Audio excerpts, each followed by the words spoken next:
जो हक ताला के पर्दा में रहता है वो कादिर मुतलक के साया में सकूनत करेगा। मैं खुदावन के बारे में कहूंगा, वही मेरी पनाह और मेरा गढ़ है। वो मेरा खुदा है जिस पर मेरा भरोसा है। वो तुझे अपने परों से छुपा लेगा और तुझे उसके बाजुओं के नीचे पनाह मिलेगी। उसकी सच्चाई ढाल और सिपर है। तो न रात की हैबत से डरेगा, न दिन को उड़ने वाले तीर से, न उस वबा से जो अंधेरे में चलती है, न उस हलाकत से जो दोपहर को वीरान करती है। तेरे आसपास 1000 गिर जाएंगे और तेरे दाहिने हाथ की तरफ 10,000, लेकिन वो तेरे नजदीक ना आने पाएगी। खुदावन खुदा के कलाम के पढ़ा और सुना जाना और कबूल किया जाना और उस पर अमल किया जाना मुबारक हो। आज का दिन खुदावन खुदा ने हमें दिया कि उसके कलाम को सुने, और आज का कलाम एक जबरदस्त खुदावन खुदा का कलाम खुदावन ने मुझे दिया कि इन वबा के दिनों में हम ऐसा क्या करें कि उस सारे खौफ से, उस सारे डर से हम निकल सकें। आजकल तमाम दुनिया, तमाम बने हुए इंसान इस वबा की लपेट में है। हर जगह पर एक ही बात हो रही है कि यह वबा खुदाबंद की तरफ से है या यह सेल्फ क्रिएटेड है। जो कुछ भी है, खुदाबंद खुदा का कलाम बड़ा साफ, वाजिया और नुमाया बयान करता है। लेकिन आज हमें यह देखना है, आज इस बात की जरूरत है कि हम खुदाबंद खुदा का बख्तर लेके चलें। यह एक स्पिरिचुअल वॉरफेयर है जिसमें हमने आगे बढ़ना है। और आज का जो कलाम हमारी जिंदगियों के लिए है वो है कि खुदाबंद खुदा का बख्तर अपने ऊपर ले लें, उसे पहन लें और आगे बढ़ते चले जाएं। यह खुदाबंद खुदा का बख्तर है क्या, और हमें इसको पहनकर आगे कैसे जाना है, हमने कैसे इस वबा में अपने हाथों को खुदाबंद खुदा की पाक हजूरी में उठाना है, हमने कैसे अपने दिलों का खतना करना है, हमने कैसे अपनी सोचों को खुदावंद यीशु मसीह की तरफ लगाना है। आइए आज हम इस बात को सीखेंगे कि हम कैसे खुदावंद खुदा का बख्तर पहनते हैं। सबसे जरूरी बात यह है कि हम खुदावंद यीशु मसीह के लहू को ले लें।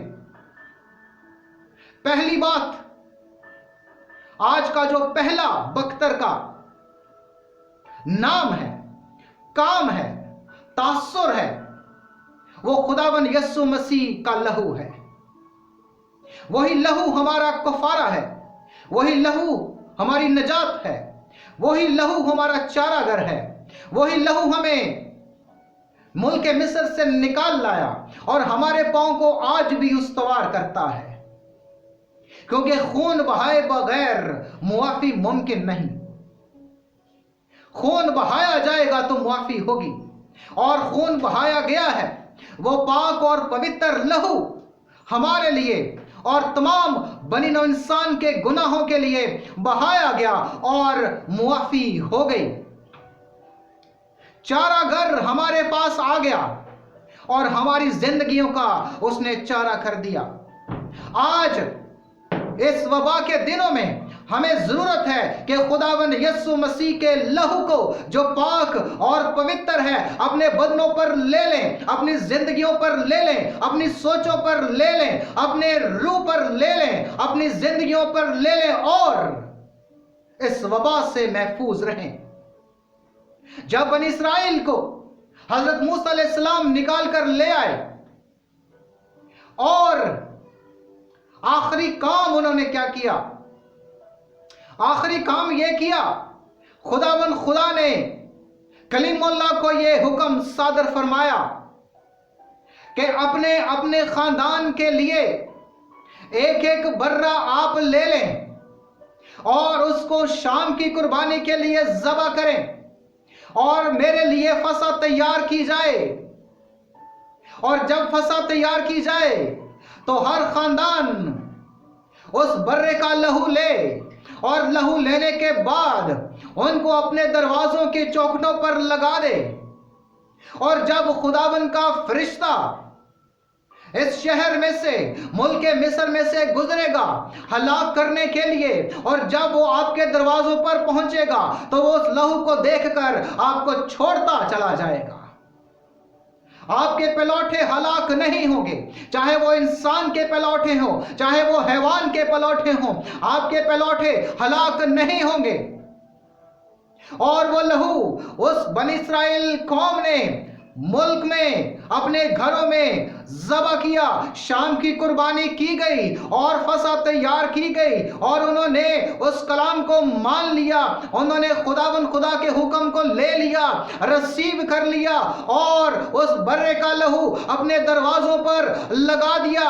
और जब वो मौत का फरिश्ता वहां से गुजरा और मुल्क मिस्र के सारे पलौठों को हलाक करने के लिए, और जब उसने वो लहू चौखटों के ऊपर लगा देखा, वो उन खानदानों को छोड़कर चलता चला गया, और बनी इस्राएल सलामत रहे।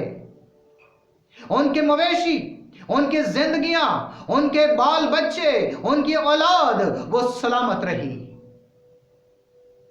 उन वबाओं में भी उस वक्त 10 आफतें आईं, लेकिन बनी इस्राएल के लोग, खुदा के लोग, जिनको खुदावन खुदा अपने लिए अलग कर रखता है, वो हमेशा सलामत रहते हैं। और वो लोग सलामत रहे। और ये बर्रा ज़बह करने के बाद वो निकले वहां से, और खुदावन खुदा ने कहा कि जैसे ही तुम बर्रा और ये फसह खाओ तो जल्दी जल्दी निकलना, अपने पांव में जूतियां पहनना और अपनी लाठियां अपने हाथ में रख लेना, और यह फसह जल्दी जल्दी खाना, क्योंकि यह फसह खुदावंद की है। यह फसह खुदावंद की है। और वो बर्रे का लहू लगाया उन्होंने, और वो सही सलामत इत्मीनान के साथ, तसल्ली के साथ, शादमानी के साथ गाते हुए वो मुल्क मिस्र से निकल आए। इसलिए मेरे अजीजों, आज हमें जरूरत है कि आज भी उस पाक और पवित्र और पाकीज़गी के लहू को ले लीजिए। वो लहू जो शादमानी वाला है, वो लहू जो बहाली वाला है, वो लहू जो जिंदगी वाला है, उस बेटे के पाक और पवित्र और पाकीज़ा और जिंदगी बख्श लहू को अपने ऊपर लगा लीजिए, अपनी जिंदगियों पर, अपने दिलों की चौखटों पर लगा लीजिए, ताकि जब ये वबा हमारे इर्द गिर्द गुजरे तो ज़बूर 91 में क्या मरकूम है, तेरे आसपास 1000 गिर जाएंगे और तेरे दाहिने हाथ की तरफ 10,000, लेकिन वो तेरे नजदीक ना आने पाएगी। वो हमारे नजदीक, हमारे खानदानों के, हमारे कलीसियाओं के नजदीक, हमारे खुद्दाम के नजदीक, मुकद्दसीन के नजदीक, वो जो बुलाए गए हैं बरगजीदों के नजदीक ना आने पाएगी। ये वबा नहीं आने पाएगी हमारे नजदीक, क्योंकि हमारे ऊपर वो कुर्बानी का लहू लगाया गया है जो पाक और बेऐब है।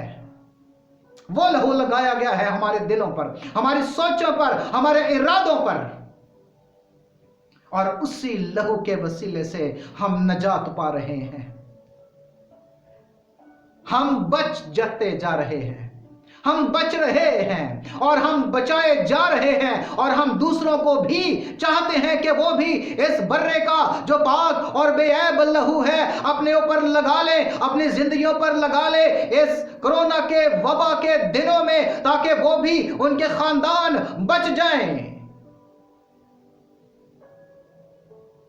हजरत ईसा सैयदना यस्सु मसीह का लहू अपने ऊपर लगा लीजिए, आप कोरोना से महफूज रहेंगे। वो आपके नजदीक नहीं आ पाएगा।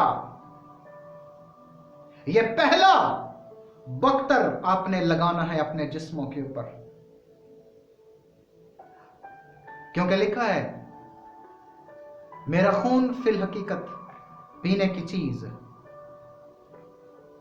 और मेरा गोश्त फिल हकीकत खाने की चीज है, जो तुम्हें जिंदगी अता करती है। और दूसरा बख्तर पौलुस रसूल का इफिसियों के नाम खत, उसका 6वां बाब, उसकी 14वीं और 17वीं आयत तक अगर हम पढ़ें, वहां पर यूं मरगूम है, रूह की तलवार जो खुदा का कलाम है। और दूसरा जो बख्तर हमारे लिए है वो रूह की तलवार है, वो खुदा का कलाम है। अब्रानियों का मुसन्निफ यूं लिखता है, खुदा का कलाम जो जिंदा और मुअस्सर और हर धोधारी तलवार से ज्यादा तेज है, उसके कलाम का बख्तर हमने अपनी जिंदगियों में लगाना है, उसके कलाम का बीज हमने अपने दिलों में बोना है, ताकि बनी नो इंसान जिंदगी पाए। यूहन्ना का पहला आम खत, उसका पहला बाब, उसकी पहली आयत में यूं मरकूम है, उस जिंदगी के कलाम की बाबत जो इब्तदा से था, जिसे हमने सुना, जिसे हमने देखा, बल्कि गौर से देखा और अपने हाथों से छुआ। उस जिंदगी के कलाम की बाबत, वो कलाम जिंदगी देता है, वो कलाम जावेदानी देता है, वो कलाम शादमानी देता है, वो कलाम बहाली देता है, वो कलाम शादाबी देता है, वो कलाम कामयाबी देता है, वो कलाम सर्राबी देता है। उस कलाम को बख्तर की तरह अपने ऊपर पहन लीजिए, क्योंकि वो चाहता है कि आप मेरे कलाम को पहन लीजिए। और कलाम हक, कलाम खुदा, उसका मौलूद मुकद्दस, खुदा का बेटा, उसका कलाम है। लिखा है कि मुझे पहन लो, मुझे ले लो, क्योंकि जिस तरह मैं पाक हूं, मैं चाहता हूं कि तुम भी वैसे ही पाक हो। उस कलाम हक को ले लीजिए। जब खुदा ने जदाउन के साथ कलाम किया खुदावंद की किताब में, और खुदा का फरिश्ता जदाउन के पास आया, तो जबरदस्त तरीके से खुदावंद का फरिश्ता जदाउन से मुखातिब होते हैं। क्या मरगूम है, जदाउन को खुदावंद ने दिखाई देकर कहा, ऐ जबरदस्त सूरमा। उसके नाम से नहीं पुकारा जा रहा, उसका नाम नहीं बुलाया जा रहा। वो कर क्या रहा है? वो अपने गेहूं को समेट रहा है। वो किसी और सोच में है, वो कहीं और है। वो ये सोच रहा है कि मदियानी आएंगे और हमारे गेहूं को, हमारे खेतों को आकर बर्बाद कर देंगे। लेकिन खुदा का कलाम कैसे नाज़िल होता है जदाउन के ऊपर, और कैसे मुखातिब कर रहा है। खुदावंद जदाउन को फरमा रहे हैं, ऐ जबरदस्त सुरमा। पहले ही टाइटल दे दिया, पहले ही बता दिया कि तू सुरमा है, पहले ही बता दिया कि तू सिपा सलार है, पहले ही कह दिया कि तू मेरे लिए, मेरे लोगों के लिए जंग लड़ेगा। यह पहले ही खुदा ने बता दिया। खुदावंद के मुकद्दसीन को खुदावंद पहले ही खड़ा कर देता है। वो आपसे भी कहता है, ऐ जबरदस्त सुरमा खड़े हो जाओ, मेरे लोगों को तुम निकाल कर ले जाओगे इस वबा के दिनों में, इन कोरोना के दिनों में। खड़े हो जाओ। आप भी सूरमा बन सकते हैं खुदावंद यीशु मसीह के। आप भी सूरमा हैं, आप भी जंग लड़ सकते हैं, और आप जंग लड़ेंगे खुदावंद यीशु मसीह के नाम पर, उसके कलाम के वसीले से। यह कलाम जदाउन को दिया गया, और जदाउन ने उस कलाम को रिसीव करने से पहले इनकार कर दिया। खुदावंद का कलाम नाज़िल हो रहा है, खुदावंद उनसे बोल रहा है कि ऐ जबरदस्त सूरमा, मैं तेरे पास आया हूं, तू मेरे लोगों को निकाल कर ले जाएगा। इन लोगों को कोई खतरा नहीं है, क्योंकि मैंने तेरे साथ कलाम किया है। और आगे यूं मरकूम है जबरदस्त सूरमा, खुदाबंद तेरे साथ है, खुदाबंद हमारे साथ है, क्योंकि वो आज कल बल्कि अब तक यकसा खुदा है। खुदाबंद आज कल बल्कि अब तक यकसा खुदा है। जैसे खुदाबंद खुदा जदाउन से मुखातिब हुआ, वैसे ही वो आज आपसे मुखातिब हो रहा है कि ऐ जबरदस्त सूरमाओ खड़े हो जाओ, ऐ मेरे खादमों खड़े हो जाओ, ऐ मेरे लोगों, ऐ मेरे बरगज़ीदों, ऐ मेरे खून खरीदो खड़े हो जाओ, क्योंकि खुदाबंद आपके साथ है। वो चाहता है कि आप खड़े हों इन लोगों के लिए। वो चाहता है कि आप पाकिस्तान के लिए खड़े हों। वो चाहता है कि आप पूरी दुनिया के लिए खड़े हों। वो चाहता है कि आप रोए, चिल्लाए, आहो नाला करें, गरिया जारी करें यिर्मयाह की तरह। हाय मेरे पर्दा दिल में दर्द है, यिर्मयाह यूं कह रहा है, हाय मेरे पर्दा दिल में दर्द है, अपनी कौम के लिए, अपने मुल्क के लिए, यरूशलेम के लिए, क्योंकि सयोन की राहें मातम करती हैं। ऐ बरगज़ीदो, ऐ खून खरीदो, खुदावंद के मुकद्दसीन, वो जो बुलाए गए हैं, आज वक्त है कि हम जदाउन की तरह खड़े हो जाएं। आज वक्त है कि हम यिर्मयाह की तरह खड़े हो जाएं।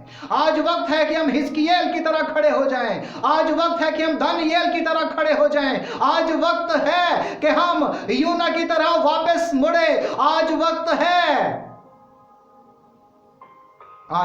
है कोरोना के इन दिनों में खुदावंद खुदा के कलाम के बख्तर को ले लीजिए।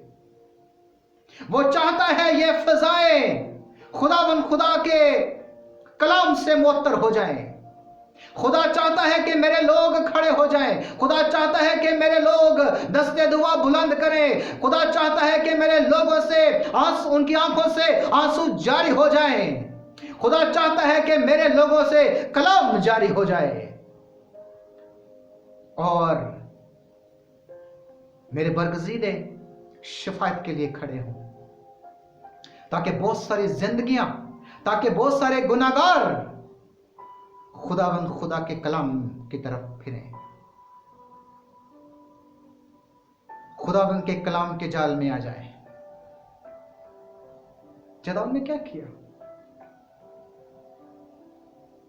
उसने मज़बा बना दिया। जब खुदावंद खुदा ने उसे बुलाया, उसने मज़बा बना दिया। अपने बाप की यसीरतों को उसने ढा दिया और खुदा का मज़बा बना दिया। आज हमें चाहिए कि हम भी अपने घरों में, अपनी कलीसियाओं में, अपने घर के अंदर जहां कहीं आप हैं, मज़बा बनाए और मज़बला से उठकर मज़बा पर आ जाए, ताकि खुदावंद खुदा आपको इस वबा के दिनों में और आपके खानदानों को, आपकी कलीसियाओं को, इस मुल्क को सलामती बख्शे। खुदावंद चाहता है कि आप सलामत रहें। खुदावंद चाहता है कि आप शिफायत के लिए खड़े हों और अपने मज़बा पर आ जाएं। खुदावंद के लोगों, खुदावंद के मज़बा पर आ जाइए और उसके बख्तर को ले लीजिए, ताकि आप खड़े हो सकें, दस्ते दुआ बुलंद कर सकें खुदावंद की पाक हजूरी में। आपकी आंखों से आंसू जारी हो जाए। एक और बख्तर जिसकी हम बात करेंगे, योएल नबी के जमाने में क्या हुआ? एक आसमानी आफत आई, टेढ़े दल ने हमला कर दिया और योएल की किताब का, उनके सहीफे का जो लब्बे लुबाब है कि आए कौमी सतह पर मातम करें, और उसने कहा कि आओ, बुजुर्ग भी आए, नौजवान भी आए, बच्चे भी आए, शेरखार भी आए, दुल्हन अपने खलबत खाना से निकल आए और दुल्हा अपनी कोठड़ी से, और खुदावन खुदा के हजूर हाजिर हो। कौमी सतह पर जरूरत है कि हम खुदावन खुदा के लिए उनके सामने खड़े हो जाएं। ऐ खुदावन इब्ने दाऊद हम पर रहम कर, इब्ने दाऊद हम पर रहम कर। उस अंधे की तरह आज भी हम खुदावन यीशु मसीह से कहें, इब्ने दाऊद इस मुल्क पर रहम कर, इब्ने दाऊद हम पर रहम कर, इब्ने दाऊद कलीसियाओं पर रहम कर। मातम करें, रोएं, चिल्लाएं, ताकि ये दुनिया खुदावंद की पाक हजूरी की तरफ आए। तौबा करें, रजू लाएं, ताकि आसमान से खुदावंद के हजूर ताजगी के दिन आए। खुदावंद खुदा के बख्तर को ले लीजिए। पहला बख्तर खुदावंद यीशु मसीह का लहू है और दूसरा उसका कलाम है और तीसरा उसका मज़बा है। ये 3 बख्तर आपको चाहिए अपनी जिंदगियों पर, अपने कलीसियाओं पर, अपने खानदानों पर, अपने बेटों पर, अपने नौजवानों पर, ताकि वो जिंदा, सलामत, इत्मीनान और तसल्ली और रोयदगी में रहें। मेरे अजीजों, मेरे हमवतनों, ये जरूरत है कि आज इन 3 बख्तर को ले लीजिए। हमें चाहिए as a qawm, as a nation, we want the armor of God. We need that. खुदावन खुदा से कहिए, खुदावन खुदा हमें सलामती में रख, इस मुल्क को सलामती में रख, इस दुनिया को, आलमगीर कलीसिया को, और वो लोग जिन्होंने अभी तक आपके पास नहीं आए, जिन्होंने अभी तक आपको नहीं पहचाना, वो भी आपके करीब आ जाए। खुदावंद खुदा इस कलाम के वसीले से आपको बरकत दे। आमीन सुम आमीन।